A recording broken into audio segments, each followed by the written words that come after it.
Welcome to African Global Insights, where we explore global events through an African geopolitical lens. We connect the dots and cut through the noise to provide a pathway to solutions through greater understanding. Today, we will unpack the strategy of economic weaponization, primarily the two most used economic weapons, sanctions and tariffs. With these two power plays, are African countries particularly vulnerable? Let's discuss. So first, what are tariffs and what are sanctions? So tariffs are taxes on imported goods. This would be like an additional fee on certain imported goods or products from specific countries. The goods can be anything like steel, coffee, smartphones, cars, etc. These taxes raise the price of these products for importing countries. This obviously has a negative effect for the exporting countries as it makes those goods more expensive for the people to buy. However, for the importing country, which is the country applying the tariff, it brings like an extra revenue and it usually boosts local industries that produce the same products. Sanctions are a bit tougher. They are essentially like economic barricades. Think trade bans, frozen assets, blocked deals, all to pressure a country into compliance. These are the different types of sanctions, like economic sanctions. Like these hit like trade and finance, banning exports and imports, freezing assets, cutting off access to banking systems, that kind of thing. So as an example, the U.S. has imposed like a comprehensive trade embargo on Cuba since 1962, which is crazy. Exports to Cuba and imports from Cuba are strictly prohibited. There are a few exceptions if you get a special license, but really they're prohibited. And Cuba has been devastated economically because of this. The next are trade sanctions. These are restrictions on specific goods like oil embargoes or a ban on certain luxury items or something like that. The next is financial sanctions. These are blocking transactions, like targeting banks, excluding a country from global payment system like SWIFT. As an example, in February of 2022, the US and the EU kicked Russian banks off of the SWIFT system, which is a system that countries use to sell payments between each other for trade and things like that. And they seized Russian central bank assets. So they stole their money. They froze their money and they kept their money, and they kicked them off the system that they would use to trade or interact with other countries. So that would be an example of financial sanctions. So targeted sanctions are a little different. These are usually aimed at like individuals. They're like travel bans or asset freezes, like on a leader or a dictator or certain people within a government. So as an example, the U.S. expelled, which is a form of sanction, they expelled South Africa's ambassador, Ibrahim Rasool, for comments that he made. I think he made comments like Trump is leading a white supremacist movement.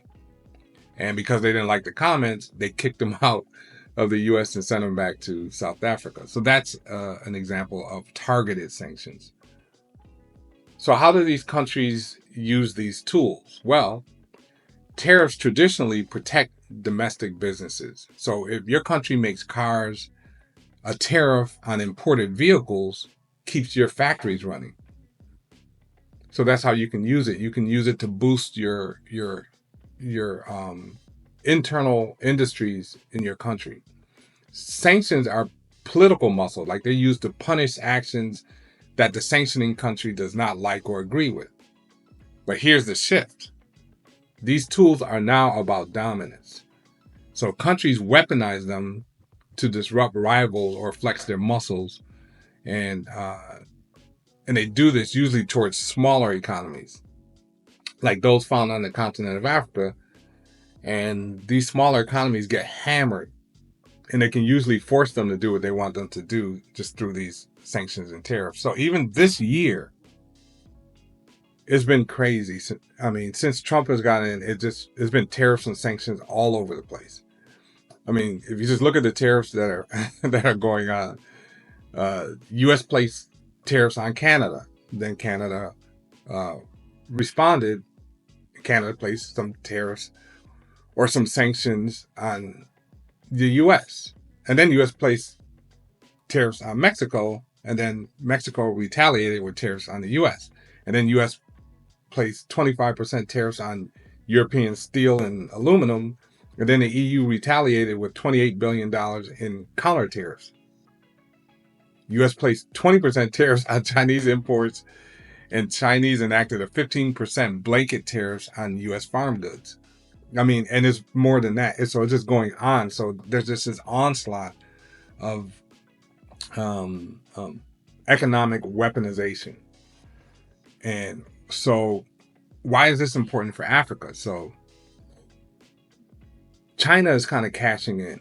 So as far as Africa is concerned, while EU and US, they're playing these games and they're sanctioning and, you know, countries, and they're imposing tariffs, China is coming in. So when the US tariffs or sanctions squeeze African exports, like South Africa's steel or Nigeria's oil, China steps up as a fallback buyer.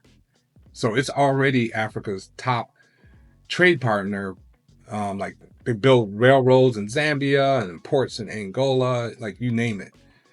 When African nations see US tariffs on allies like Canada and Mexico, and even when they see it, you know, in countries in Africa like South Africa, they look towards China for stability. So China even sidesteps Western sanctions. They buy from blacklisted countries or countries that the Western countries deem not suitable for doing business with for whatever reason. And then China will flood the market with cheap goods. China has positioned itself as a lifeline for Africa when Western markets close off. But it's a trade-off.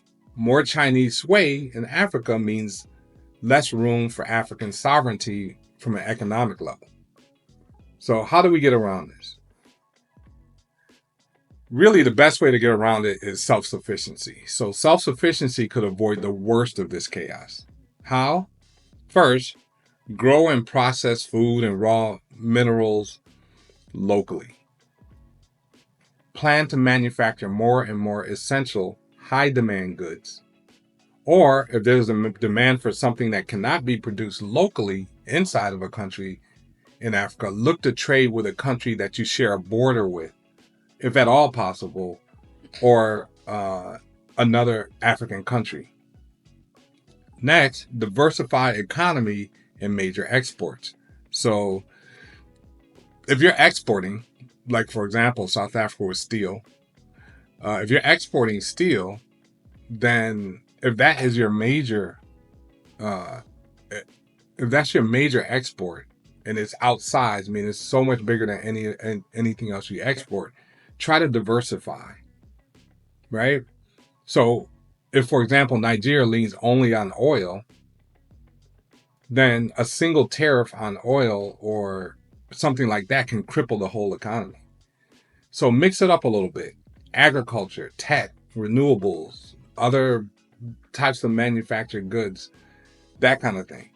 If you diversify your economy, you can kind of lessen the blow when these other countries start to use these economic weapons against you. Regional trade, like the African Continental Free Trade Area, lets nations rely more on each other, not distant powers. So imagine that, like African countries trading with each other as opposed to distant countries or distant global powers. So when you don't rely on countries outside the continent, their economic warfare has much less of an impact. So which African countries are equipped to shield themselves from the onslaught of these economic weapons? Which African countries are vulnerable? What do you think? Let us know in the comments section, and as always, I look forward to the conversation. I'm out.